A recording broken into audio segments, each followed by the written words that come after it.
Good morning, and thank you for joining me on another episode where I take a book and from that book I find a bar.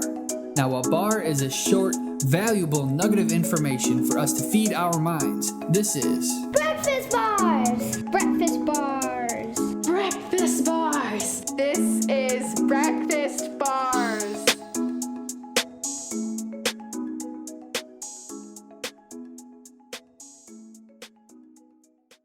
Good morning, Breakfast Bars, another episode.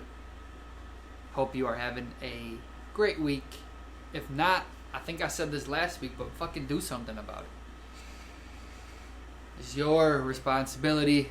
What have happened might not be your fault, but it's your responsibility to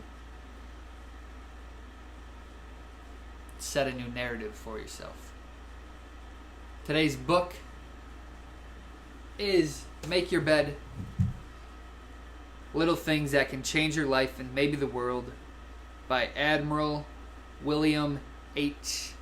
McRaven, who was a U.S. Navy.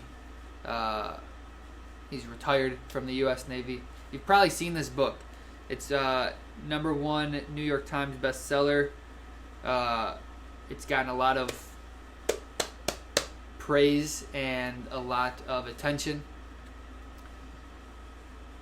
It's simple. Make your bed without even opening it. If you've heard of this book, you know that this guy, former U.S. naval veteran, he just says you got to just do something every day consistently and do that and make your bed. Make your bed when you get up so that when you go to sleep, you accomplished one thing that day. And you can see that accomplishment right before you go to bed. Great general way of thinking. Oh snap, did he sign this?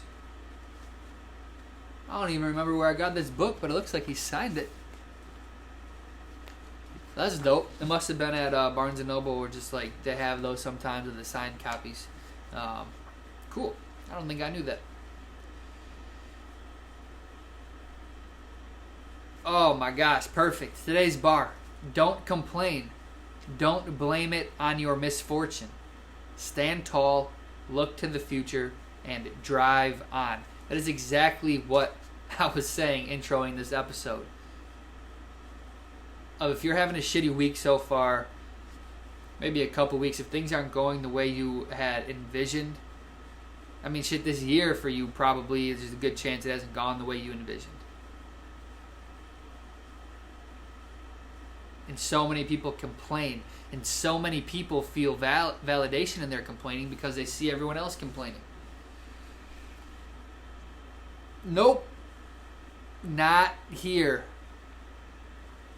Not here. You should hold yourself to a higher standard than being okay with complaining. Just how I said that complacency is a trigger. Oh, I can't snap. Is a trigger? There we go. Is a trigger for me to know that I'm not feeling okay if I'm complacent in something. Complaining is that same trigger. If I find myself complaining about something, I know that to knock it off, to know that something's not right, to know that, maybe I'm just caught up in my emotions or something, but to not complain. Because what is that going to do? No one wants to hear you're complaining. No, people are dealing with their own shit. Now, people can, you may be feeling some type of way about something and want to talk with that with others. That's perfectly fine. That's welcome. But complaining is when you are agonizing over the current reality of something. When you're voicing your opinion about the way something is, instead of trying to do something about it.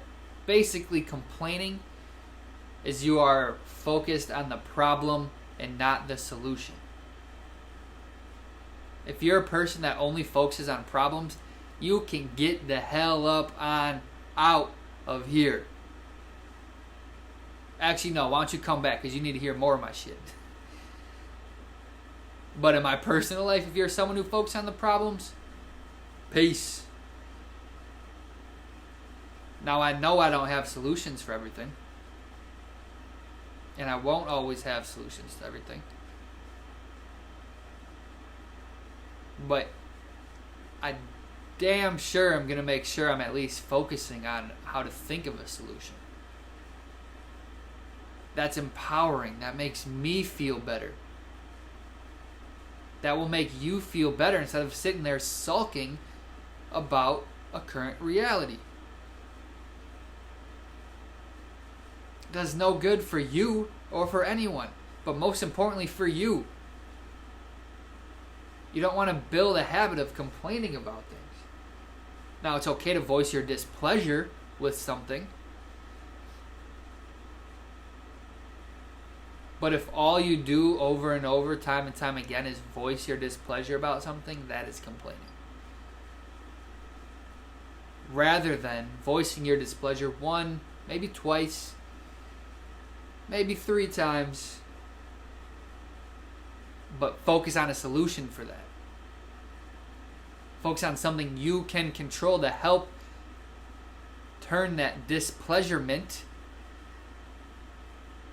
on its head, and for it to either go away or for you to fix it, or find someone else to fix it. Just don't complain. Don't blame anybody but yourself. Nah, guys, I should be careful there, because you don't want to put blame. Blame's a tricky word, because like I was introing this video, everything that happens to you is not your fault. And so with blame and fault are kind of synonymous, where if something happens to you that's not your fault, then don't blame yourself, because that's just going to bring up turmoil for you. But it's your responsibility. It's your responsibility. And that's not a scary thing. You may think it's a scary thing, that it's your responsibility to do something about a situation, but it's not. Because can you imagine a situation where it truly is 100% up to someone else? That is scary. Because that means you're helpless. When you take responsibility, because you have responsibility in damn near 99.5% of things, you have the ability to influence it and affect it. That is empowering. And that gives you hope. You're not helpless there, because you know you can help yourself. So get to a point of stop complaining. Don't blame. Don't focus on the problems. Focus on the solutions. Stay blessed. Thank you again for tuning in to another episode. Just a reminder, you can find Breakfast Bars on iTunes, YouTube, and Instagram by searching Breakfast Bars. On Instagram, it's at breakfast.bars. Would mean a lot to me if you left me a review, subscribed, follow, and of course, if you find value in Breakfast Bars, if you like hearing them daily, go ahead and please share it with a friend, someone you know that wants to receive some daily bars.